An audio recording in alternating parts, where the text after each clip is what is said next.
there was a very disturbing article. I wrote an op-ed recently about it.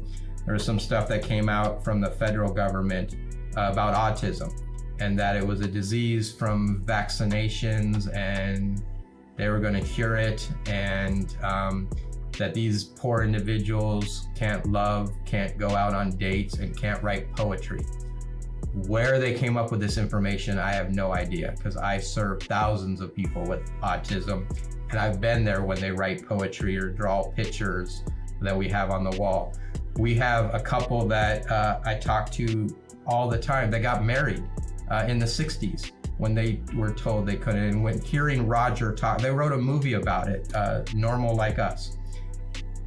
You can go and read the book or watch the movie, but they were seen as they couldn't love back then. And you hear the passion from Roger about how he saw Virginia for the first time across the room and just knew he had to marry her and wake up to that smile every day.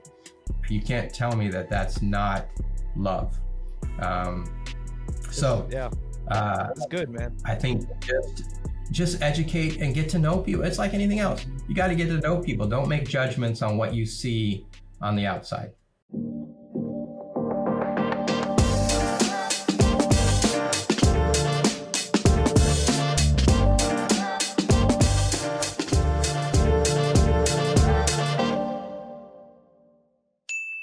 Welcome back to another episode here on the Hart Hustle Podcast. From serving presidents in the White House kitchen to transforming care for thousands with disabilities. How the hell did that happen? I have no idea. But today I'm talking with Edward Hershey, CEO of the Home of Guiding Hands, a man who actually swapped restaurant kitchens for nonprofit boardrooms, all to serve something bigger than business, purpose, legacy, and family.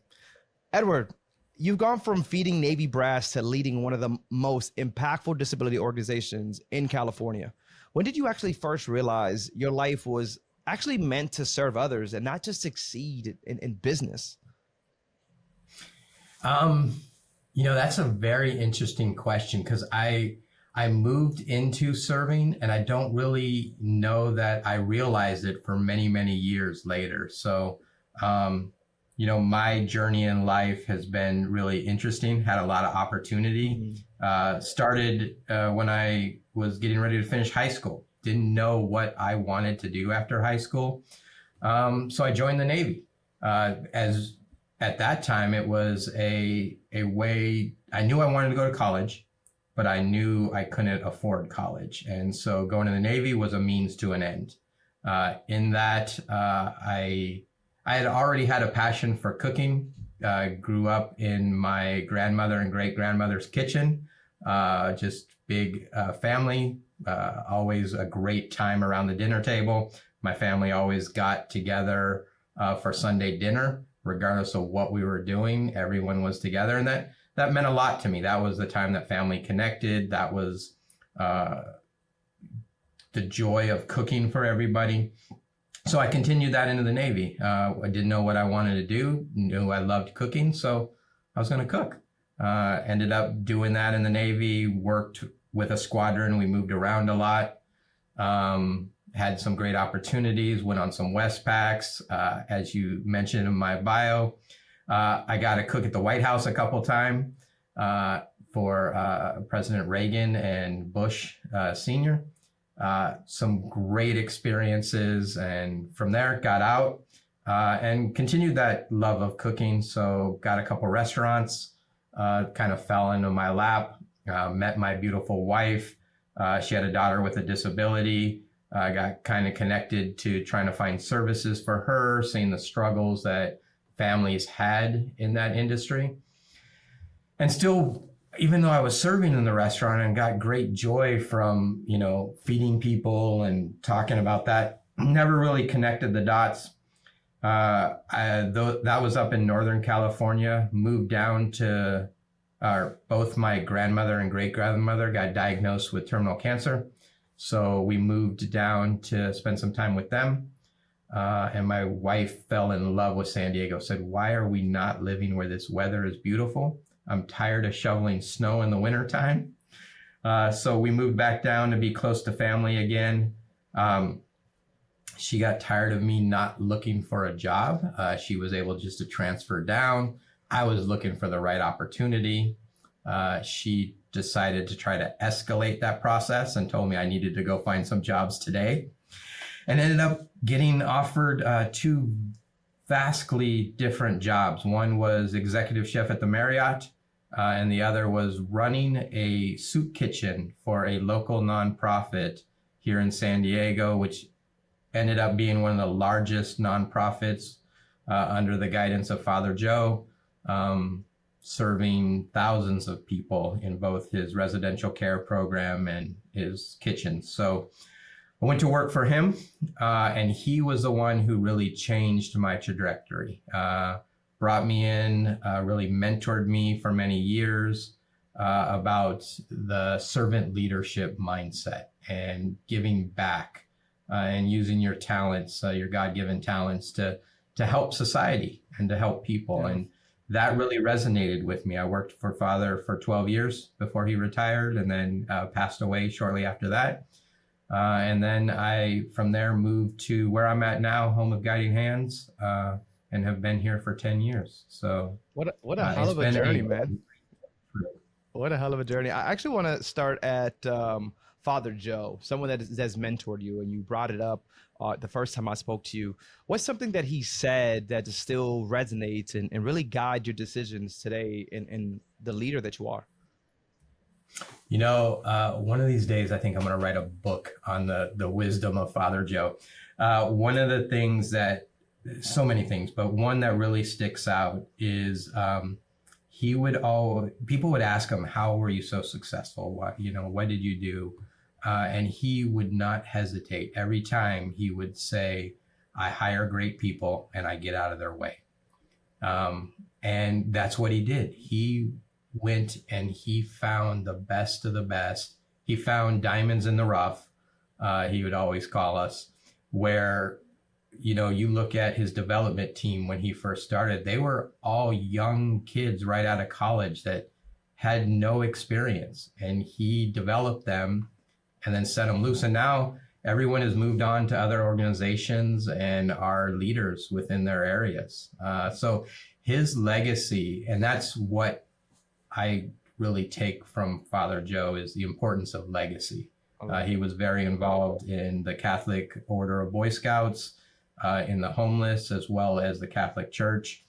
And to him, it was important to leave a legacy, and to leave this place or what you touched better than you got it when you had it. So those are the two things really that I've taken from him: hire good people, get out of their way, I love it, and leave a legacy worth talking about. I want to keep on legacy, man. You mentioned Father Joe and really the things that he taught you, and just by the things that you say shows great leadership, right? Find those that are so good, get out of the way. I do believe it. I believe in building younger leaders in this space, especially in the nonprofit world, giving back. I think that's amazing. But if someone had to mention something about Edward, what do you want someone to say? Because you're telling me what people are saying about Father Joe, or what you had to say about Father Joe. What do you want people to say about Edward and his legacy and his leadership skills 5-10 years from now? I'm still building my legacy. So that's a real interesting question. What I want people to know about Edward, or say about Edward when my time comes, is that he made that difference. He made a difference in me or the population we serve. I think we're a reflection as leaders on the people that we have impact on. And I want to know that I had impact on people and I made a difference in their lives. I love it. I want to talk about the soup kitchen that you mentioned, because you decided that I'm going to go to the soup kitchen versus Marriott. Marriott being a very prestige that we know hotel, could imagine that you had some fun there. But you decided to go to that kitchen. What did that kitchen teach you about maybe that something the boardroom didn't teach you? And then vice versa. What did the boardroom teach you that maybe the kitchen didn't teach you? The kitchen taught me to connect with the people that you serve. We would see in the open lunch kitchen, we would serve close to 3,000 meals a day. Wow. In just the lunch kitchen, to the general public, and then people that were in the residential services. And I learned the importance of connecting with people and hearing their stories. I think a lot of times throughout nonprofits that serve people, the voices get muffled or not heard. I was able to talk with families that were generational on the streets and hear what had gotten them there and build a trust with them. A lot of times, especially in the homeless sector, there's services available, but there's not trust built with it. So I learned the importance of communication and trust from the people that we serve and hearing their stories. Everyone has a unique story that got them to where they are. And we all need a hand at some times. Father Joe used to call it not a hand out, but a hand up. And every now and then we just need someone to help get us up, dust us off, and point us in the right direction. So good. Where's Father Joe? Is he still around in the nonprofit world? You know, he passed away a couple of years ago. Even after he retired, him and I stayed very close. We'd have lunch once a week together. And I had lunch with him the day before he passed away. And it was a great lunch. It was just a regular lunch, nothing special about it. He had just finished his book and was very proud of it, about kind of his life. He felt like at that moment, a lot of pieces had come together, and you could tell from the conversation that he had completed the last of his milestones. Wow. And that evening he passed away in his sleep. Man, I'm so glad that you were able to have that last moment with him. I'm pretty sure it meant a lot for you, but to know that his legacy still lives on by some of the things that you're saying is truly amazing. Shows what kind of person he was while he was still with us. And I'm glad that you were able. I think it is very important that we meet good mentors and people that, as you mentioned, give us a hand up, not a handout, right? Like we just sometimes just may need that at any level, man. It doesn't matter where you at in your life. You talk about business. I can imagine there was someone when it came to business that was giving you that as well. But I want to talk about some of the great leadership that you've taken on and some of the risks you've taken, which was you decided to make the move because for your daughter's sake, right? You moved for your daughter's care, which wasn't just a relocation, but in reality, there was a recommitment. A new place, right? You had to get uncomfortable, which is why you were on the couch for a little bit. You were trying to figure it all out. You know, it wasn't that you were trying to be lazy or anything. You just trying to figure it out. What was the hardest moment though during that transition? That you go from different location, different environment, different career path. You know, it's the question of did I make the right choice as you're going through it, right? Because sold the restaurants. Didn't have anything on this end, didn't have a house. You know, we went and crashed at my parents' house. My wife was able to transfer. She worked for Bank of America, so she just transfers. But here I have, and we weren't actually married at the time. We were just still dating. But here I have this woman that's moving for me so I could be close to my family. So I have this sense of responsibility to care for her, and not knowing what was next. So I had a mentor early on tell me, and this is one of the things I live my life by, is don't overthink things. Sometimes you just need to jump off the cliff and build the parachute on the way down. And so that was definitely that moment. I didn't know what the parachute looked like or what I needed to build. I just knew I needed to jump. My daughter needed better services. There was a definite gap where we were at in services. San Diego had a lot available, and I needed to figure out the rest from there. You've done well thus far, man. You've done well so far. And most people, when we talk about nonprofits, they don't associate nonprofits with growth such as 26% that you mentioned when I first spoke to you. What's your mindset when you walk into these offices nowadays? Is it the nonprofit leader or is it actually the Navy trained operator? Like what mindset do you go, or maybe a little bit of both? You know, I bring a different perspective to nonprofits. And I think a lot of it has to do with my history, the military, and then owning a business. I am one of only a few nonprofits that operate under, there's a book called Traction, and a business model called EOS, Entrepreneur Operating System. And that's how I operate the nonprofit, is like a business. And I don't think we're any different. I think if you look, businesses or nonprofits are one of the highest failure companies. And I think it's because CEOs don't have that mindset. Everyone wants to do good. They want to, be passionate about doing good, but it is a business at the bottom line. My profits just don't go back to shareholders. They go back to the individuals that we care for. So we always say around here, without a margin, there's no mission. And we need to make that margin to go back into the mission and care for it. So yeah, and you did. I remember saying no margin, no mission was your exact words, right?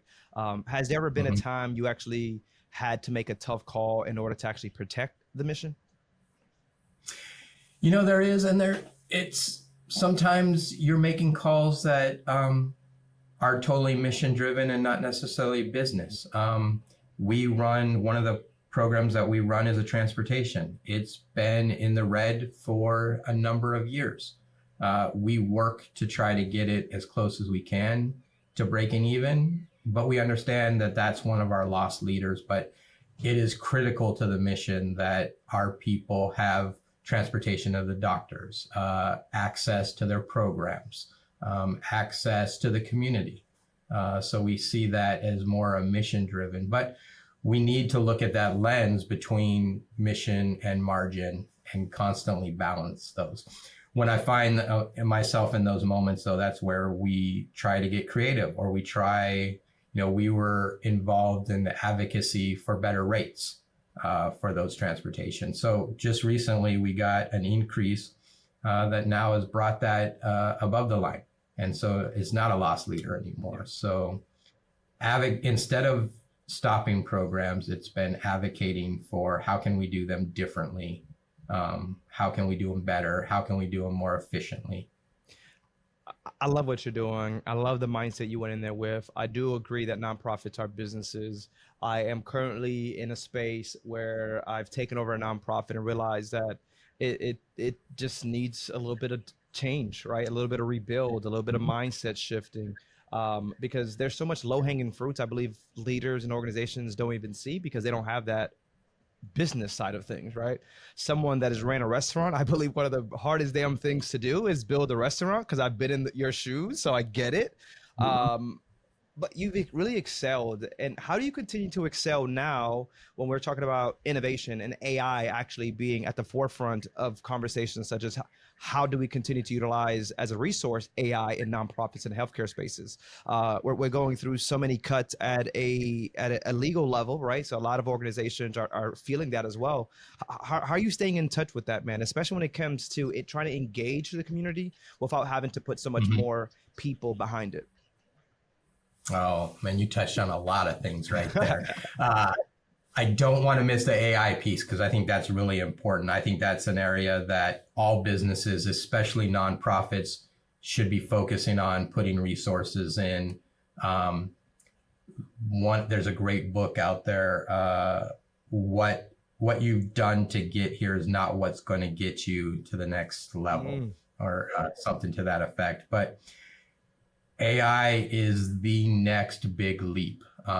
Seeing how you can utilize that. We've embraced that here at Home of Guiding Hands. We've done boot camps of it for our managers, doing some targeted training, and are seeing some great outcomes from that.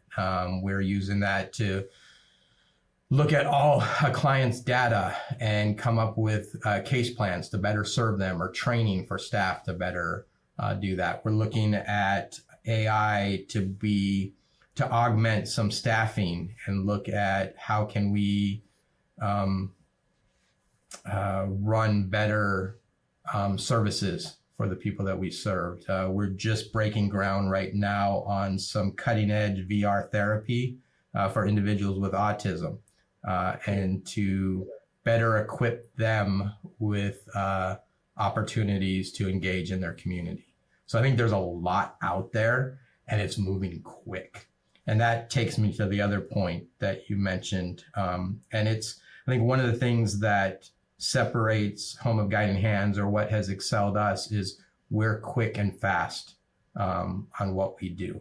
So we are very clear on what we're good at, and we move extremely quick in those. We don't get paralyzed with overanalyzing them.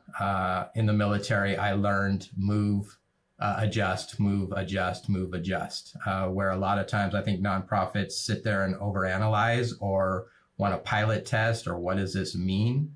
And they miss that opportunity. I like that. And I think the other part that you mentioned that I want to touch on is, the legislative climate. That's another thing in nonprofit and business is you never know. It's a roller coaster. We were advocating a few years ago for higher rates. We're successful in that. And now we're being faced with cuts again. Very much like the restaurants, ebb and flows. So I think all those elements we talked about, hiring a great team, get out of their way, move quickly, constantly be moving and adjusting to reach your goals, and then advocating, especially in nonprofits. There's a lot of funding that comes from state and federal government, and you have your representatives there, and they're of the people, for the people, so make sure you're advocating with them.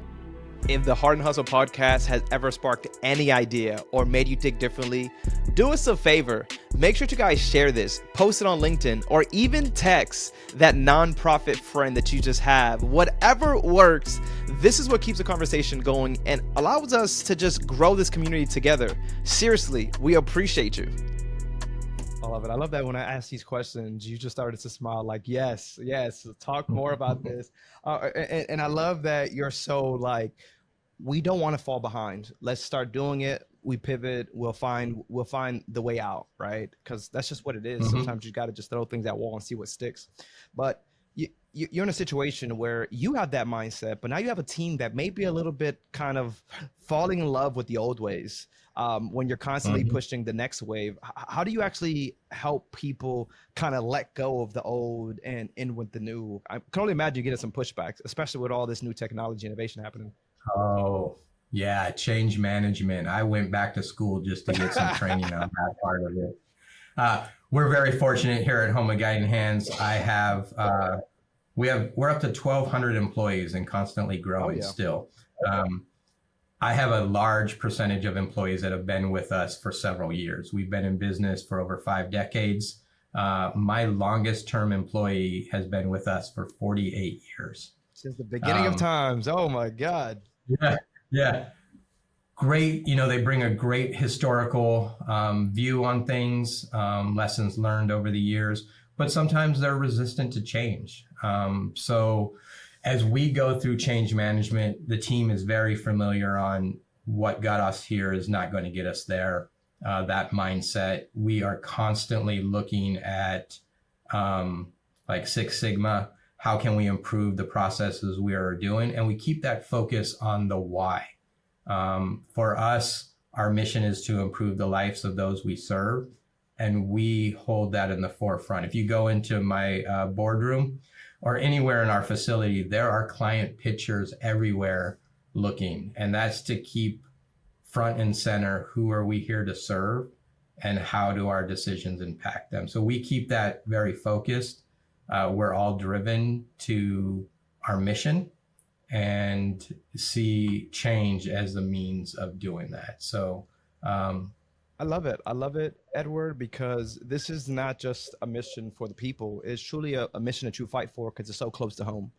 And I know that because when you talk about your daughter, your tone changes, right? I can see the smile. I can see how you're just so excited to be in a place where you understand you're making a difference for her, but for all those that may also kind of walk that life, you don't just lead this work, you truly live it. What's one moment with her that reminded you why this mission truly matters? I mean, you talked about all these pictures, but it starts at home as well. There's so many, but most recently, I was talking about this earlier today. We had a rally that we helped organize to meet with one of our federal legislators here locally and put a rally together. And we had about 300 people show up. Including a large number of self-advocates, which was very touching. We had service providers across the region, even ones that traditionally would be considered competitors, showed up all to kind of rally for this cause. And my daughter was one of the speakers. It was her first time speaking as a self-advocate. So she came over the night before to practice, and she had written her talking points. And I've been talking for years. I don't really follow a script. I might come up with a few bullet points and then try to keep me on track, or like I don't forget about this, or some dates or numbers I need to remember. But I've gotten pretty good at just kind of winging it. She needed it very structured and did a fantastic job. It was great what she put together. And she said, "Well, Dad, you got any suggestions for me?" And I said, the only suggestion I have, you're going to get nervous. So I did the typical pretend like they're in their underwear and you'll be fine with that. I said, but there's something about cadence and tone and, the pause at parts of it. You're just running through reading and you have great things. But so we practiced that a little bit, and her speech brought tears to people's eyes. It was well done. She mastered the cadence and the strategic pauses in her communication. And it was a really proud dad moment. And it was also a great to see her as a strong advocate for her community. That's cool, man.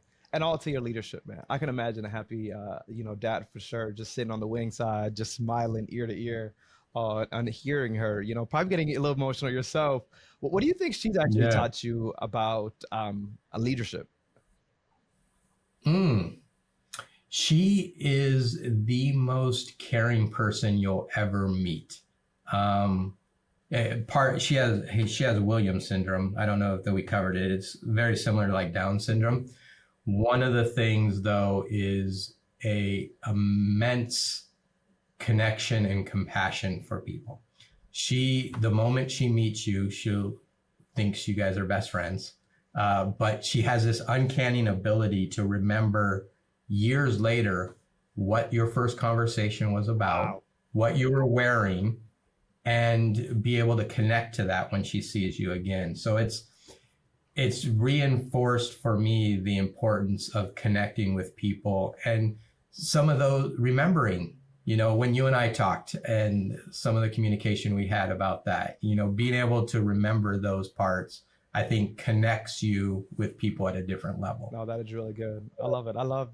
I got kids of my own, and as you mentioned, they just really teach us so much, right? And being a happy dad and just seeing everything that you kind of poured into them come to light at some point. And you're witnessing that with your daughter being an advocate to people that look like her, that sound like her, that may feel alone, but here she shows up, smile and all, and as you mentioned, give a powerful speech. So kudos to you and the family on such a amazing opportunity. And there's so much hustle in this, man, but there's also heart in what you're doing. How do you actually stay grounded in both the heart and the hustle? It goes back to my roots. I love cooking. That is how I re-energize myself. So I'm very fortunate. My wife built me a nice outdoor kitchen. Love it. Instead of a vacation one year. I love entertaining. I still get my family together every Sunday. I make those boys put down their cell phones or quit playing the video games for a while. And we have family dinner and we talk through. And to me, that re-energizes me as an individual to go out and serve the people that I serve or my staff that I lead better from that. That's funny. One of the questions I was going to ask is, no more restaurants. You're so busy. Are you still cooking? But you're kind of letting me know. No, I'm still doing the cooking around the house. I have a whole kitchen. My wife made sure that I'm still cooking. Yeah, bless my wife. God did not give her that talent. There's a couple dishes she could make really well, but yeah, and I think she steps aside because she knows that it's something that I still really love and enjoy doing. So listen. Any man, Edward, that is cooking. I have a best friend, actually two of my best friends are both females, and they have great husbands that cook. And we just laugh together because they're like, listen, we're always going to be on the sideline just testing the food, and figuring out what it tastes like. However, we end up with the dishes. I hate doing dishes, but I realize I'm not a good cook. So I got to do one or the other. I guess I'm doing dishes. So me and your wife may have that's the part I miss. That's the part I miss from the restaurant because I had people that did the dishes for me. And at home, it's a shared responsibility. My wife doesn't care that I cook. It's a shared responsibility that everybody gets involved in the dishes. I love it. You know, my wife gets involved a little bit as well, but I would say 90% of the time it's me doing the dishes, and I'll be there after. You know, we got young kids, so she's probably putting getting the kids ready to sleep, showering them. But every time I'm doing the dishes, man, it takes about an hour and a half, right? It's 4 different mouths now, and now we also got bottles. I know you don't miss the bottle cleaning. Like, why is there 5, 6 parts in a bottle? It was the worst thing ever. I realized, listen, can we just have one bottle? Because I don't want to clean 4 bottles times 6 times. It was just getting crazy. But I love it, man. I love that you're still in it, and that's your language. I have a friend. He loves cooking, and I always tell him, like, man, you're such a good cook. Why don't you go and open up a restaurant or a food truck? And he says, no, because then I won't love it anymore, right? He says, I just love to cook. Yeah, I saw that sometimes in restaurants where it was a passion and then it became a work. Yeah. I think it's just the mindset of how you go into it. Even here now at the nonprofit, there's hard days, there's hard weeks, but I think it's all about that heart and hustle. You need to stay focused on why are you doing it? And if it becomes a business, is that taken away from your why? I was able to keep both in the restaurants. For me, it was important to cook for people and to serve them and to see the joy in their face when they were eating the food. I'm actually interested to know. I think just focusing on that why. I'm actually interested to know. My cafe, we did burgers, wings, we did juices, smoothies, and empanadas. That was like my thing. What were you guys serving at your restaurant? What kind of restaurant was this? Okay. Yeah, we had 2. So one, Moon's, was an Italian restaurant, just open for dinner, a classic Italian, but it had a pizza oven. So we opened up and delivered pizza out the back door. Wow. I got a couple of college kids on bicycles, and it was a small community, so we were able to run that. And then just, your classic chicken picadas and lasagna and stuff like that. Ooh, that sounds the good. other one, the Loft, was kind of like it was open lunch and dinner. Lunch was kind of like your Cheers atmosphere. We had microbrews were just becoming popular. Sierra Nevada was just born.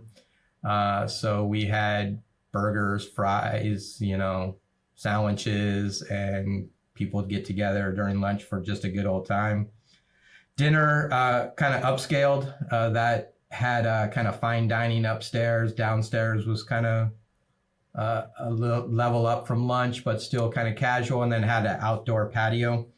Prime rib on Friday, wow. Bands on the weekend. This is no little restaurant, man. You're doing some big stuff right now.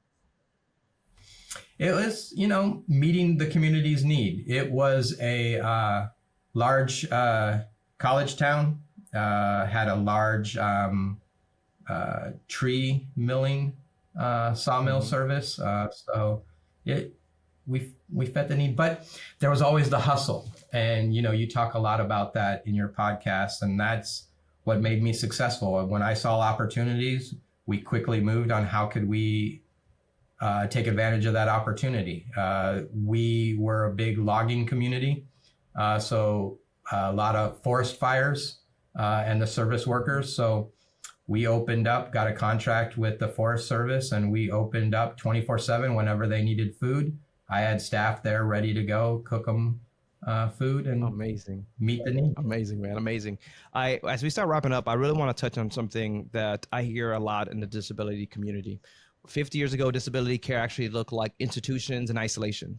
Now we're talking about AI, we're talking about community integration. What's the biggest misconception that people still have when it comes to disability in itself and what people are doing for resources? Yeah, I think there's still a huge, people underestimate the value or what people with disabilities have. I think it just gets lumped in sometimes, and they think of them as, they have that disability, they can't do much, we need to care for them. And that's not what they need. It's not that handout, it's that hand up or connecting some of the pieces for them that we talked about earlier.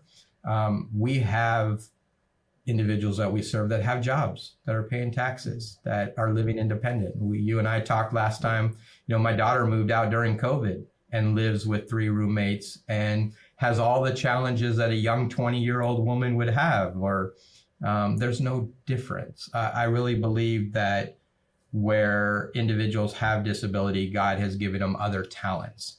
We talked last time, my daughter can hear a song and then play it on a piano. I was forced to learn growing up 2 instruments, and I don't even think I could ever do that even in my prime of playing music.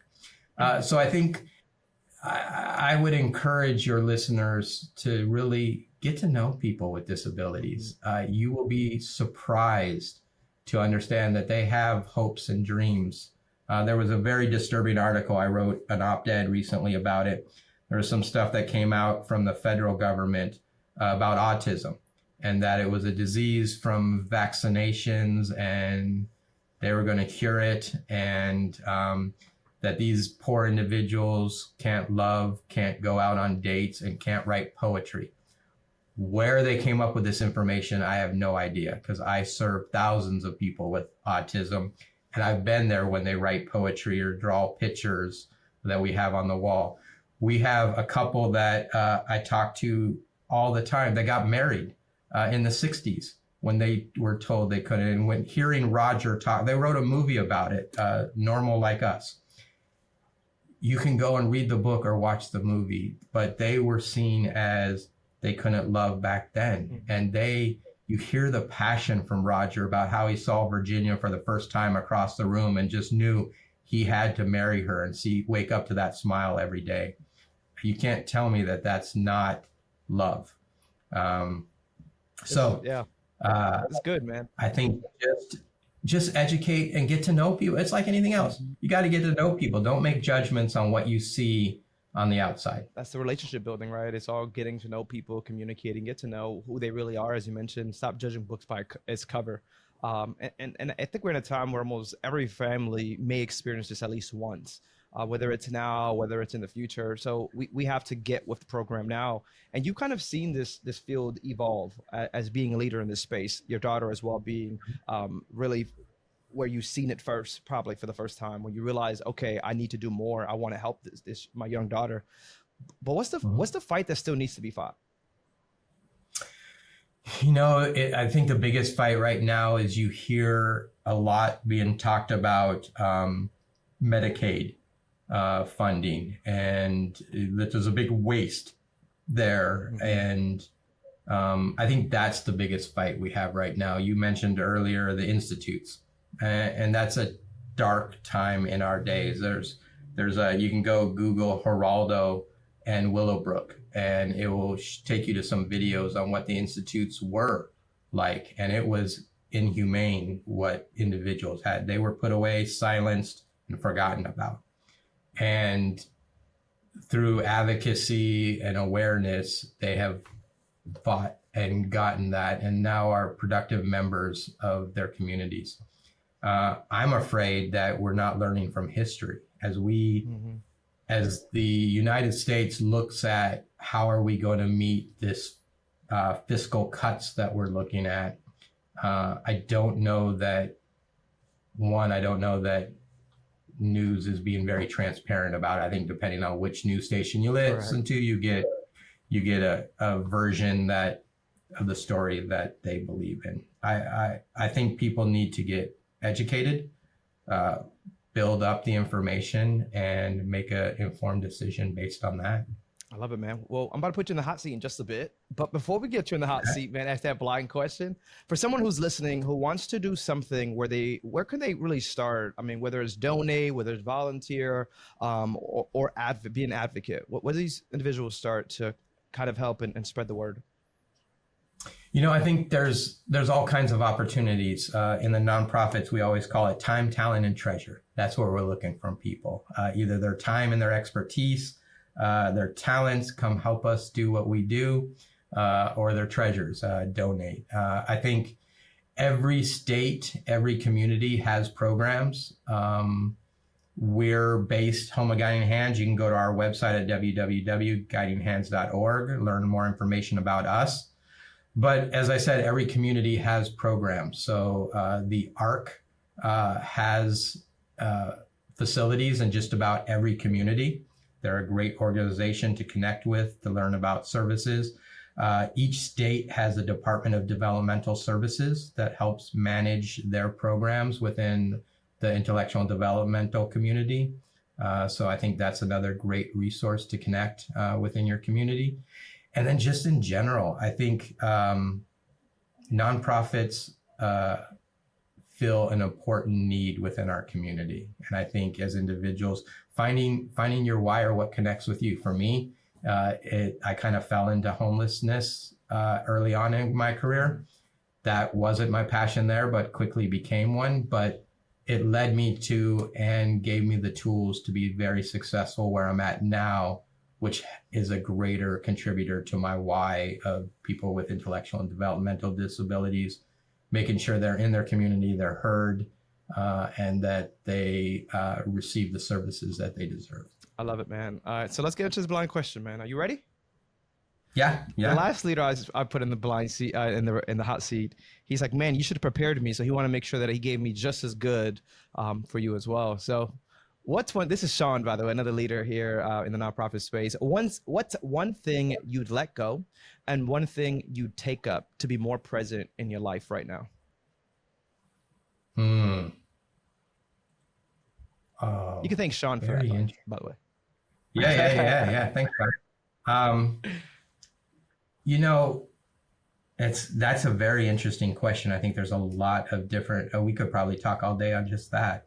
I think as a leader in any capacity, we talked about servant leadership, and I meet with my managers, all of them, once a month, and we go through training. And most recently, I've been talking about the sacrifice of a leader.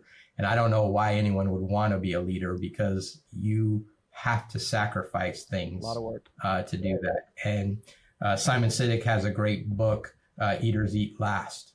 And that goes back to my military times, where as a leader in the military, you made sure your staff were fed before you were. You made sure they had the resources before you do. So I think personally, I've had to sacrifice places. I've not taken raises myself in the past so that my staff can have raises, make sure they're taken care of first.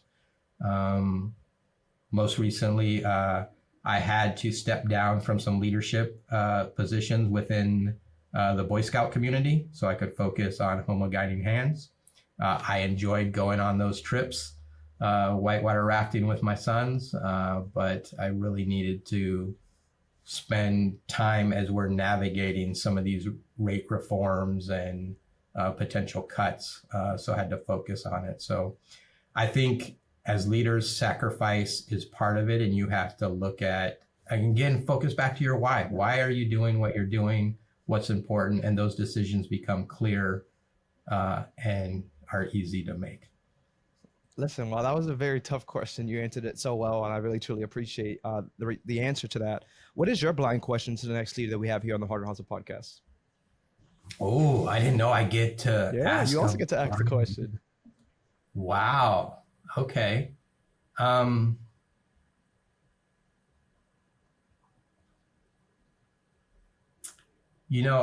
always been intrigued with the question, if you could go back and meet anybody in time or history, who would you want to meet and what would you talk to them about? Okay. I haven't had that one. So that's actually a really good question. As many questions that we asked, that one's never come across. So definitely excited to ask that to the next leader and see what the response is. But Edward, it's truly had been an honor to have this conversation with someone that has your background, your career path, and kudos to you for the work that you've done, for the sacrifices. You talked about sacrifice and leadership. You do that. You've done that actually for the last couple of years, from making moves to getting in relationships where something's a little bit different, but you still took on that challenge, and look where you're at today.